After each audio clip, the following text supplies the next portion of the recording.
নমস্কার দর্শক বন্ধুরা, রেস স্পোর্টস এর পর্দায় আপনাদের সবাইকে স্বাগতম। আমি সায়ন এবং বিশ্বকাপে আজকে এমন একটা গল্প বলবো আপনাদের সামনে, যেই গল্প আসলে বুঝিয়ে দেবে ফুটবল শুধু 90 মিনিটের খেলার মধ্যে সীমাবদ্ধ নয়। আমরা জানি গ্রুপ এফ এ নেদারল্যান্ডসের বিরুদ্ধে সুইডেনের ম্যাচ ছিল এবং সেই ম্যাচে নেদারল্যান্ডস কিন্তু 5-1 গোলে জয়লাভ করেছে এবং এই জয়ের ফলে কিন্তু এই মুহূর্তে গ্রুপ এফ এর শীর্ষ স্থানে রয়েছে নেদারল্যান্ডস। কিন্তু আজকে নেদারল্যান্ডস দলের নিয়ে আমি কোনো কথা বলবো না। আজকে যে গল্পটা বলবো সেটা নেদারল্যান্ডস দলেরই, কিন্তু আবার দলের নয়, তাদের সমর্থকের গল্প। একদল পাগল সমর্থকের এমন একটা জার্নি আপনাদের সামনে তুলে ধরবো, যে জার্নি থেকে সেটা প্রথমে শুরু হয়েছিল কিছু লোক থেকে, কিন্তু তারপরে সেই সংখ্যা আজকের দিনে দাঁড়িয়েছে 17 থেকে 18 হাজার বা তারও বেশি। গল্প বলবো নেদারল্যান্ডসের অরেঞ্জ বাসের।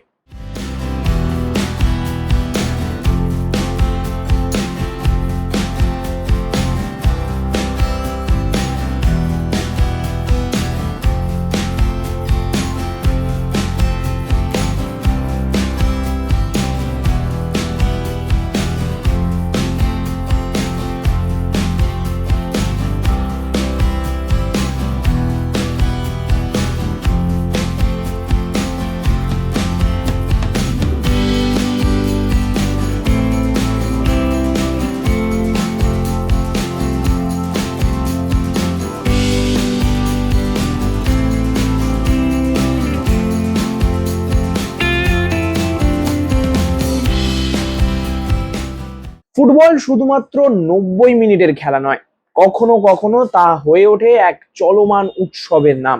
আর নেদারল্যান্ডস সমর্থকদের কাছে সেই উৎসবের সবচেয়ে বড় প্রতীক এই অরেঞ্জ বাস। আজ যার পরিচিতি বিশ্বজোড়া, সেই বাসের জন্ম হয়েছিল 2 দশকেরও বেশি আগে একদল বন্ধুর আড্ডায়, নিছকই এক মজার পরিকল্পনা হিসেবে। প্রথম থেকে বলি, 2000-এর দশকের গোড়ার দিকে কয়েকজন উন্মাদ ডাচ সমর্থক ঠিক করেছিল অবসরপ্রাপ্ত একটি ডাবল ডেকার বাস কিনে সেটাকে কমলা রঙে সাজিয়ে ভিতরে ছোট্ট একটি বার বসিয়ে নিজেদের জাতীয় দলের পিছনে পিছনে ঘুরবে।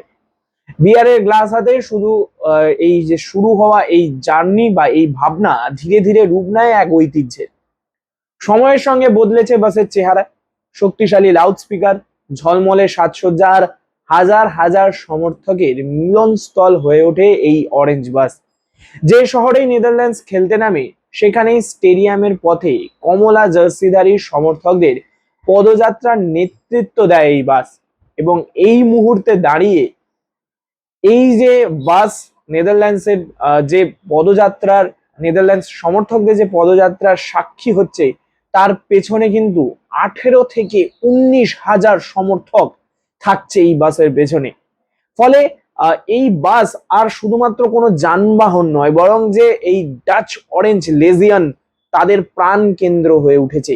গত 2 দশকের বিশ্বকাপ থেকে ইউরো প্রতিটি আন্তর্জাতিক প্রতিযোগিতাতেই দেখা গিয়েছে এই বাসকে। কাতার বিশ্বকাপ হোক বা জার্মানিতে ইউরো, ডাচ সমর্থকদের আবেগের অন্যতম মুখ থেকেছে সেটি। 2026 বিশ্বকাপেও তার বিন্দু ব্যতিক্রম হয়নি। ইউরোপ থেকে আটলান্টিক পেরিয়ে বিশেষ ব্যবস্থায় বাসটিকে নিয়ে যাওয়া হয়েছে আমেরিকায়। ভাবুন একবার, ফুটবলের জন্য কতটা পাগল হওয়া যায়। টেক্সাসের গ্যালভেস্টন বন্দরে পৌঁছানোর পর থেকেই শুরু হয়েছে এই বাসের এক নতুন যাত্রা। লক্ষ্য একটাই, হাজার হাজার কমলা রঙে মোড়া ডাচ সমর্থকদের সঙ্গে নিয়ে আবারও ফুটবল উৎসবের নেতৃত্ব দেওয়া। এবং সেখানেই কিন্তু আমাদের প্রতিনিধিরা কথা বলে নিয়েছিল এই ডাচ অরেঞ্জ বাসের ড্রাইভারের সাথে। সেই ভিডিও তো আপনাদের জন্য থাকবেই, তবে এই গল্প এখানেই শেষ নয়।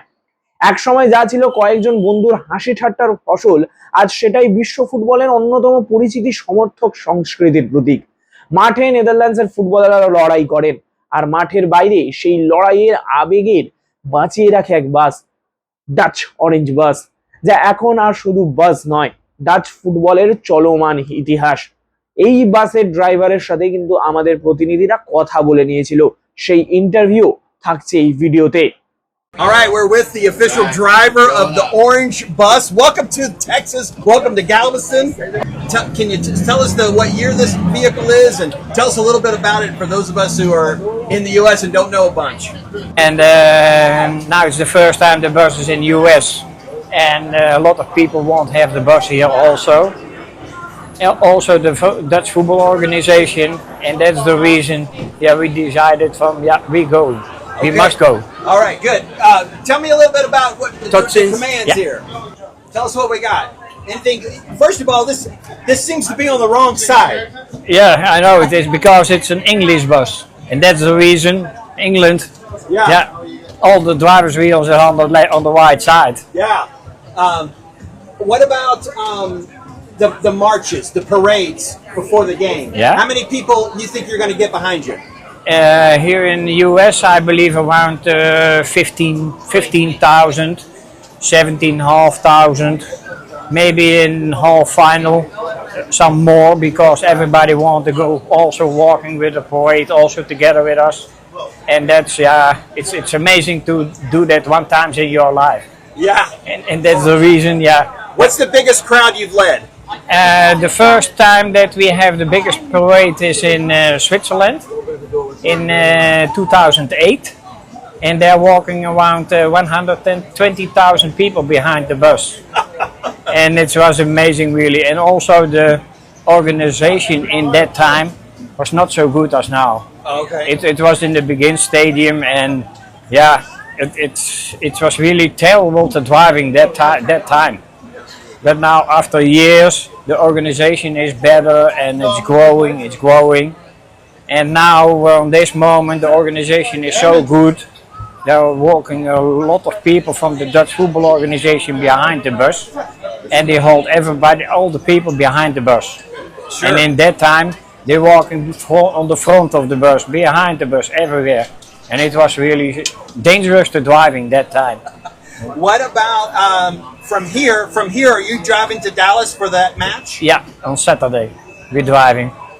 বিশ্বকাপের এরকম আরো খুঁটিনাটি গল্প তুলে ধরবে রেড স্পোর্টস। আর রেড স্পোর্টস এর এই গল্পগুলো, অর্থাৎ ওয়ার্ল্ড কাপের বিভিন্ন খুঁটিনাটি গল্পগুলো জানার জন্য অবশ্যই রেড স্পোর্টস কে সাবস্ক্রাইব করতে হবে, এবং এই ভিডিওটা কেমন লাগলো সেটাও কিন্তু জানাতে ভুলবেন না কমেন্ট বক্সে। আপনাদেরও যদি এরকম কোনো গল্প জানা থাকে তাহলে সেই গল্প আপনারা বলতে পারেন, আমরা সেই গল্প তুলে ধরার চেষ্টা করব আপনাদের সামনে। নমস্কার।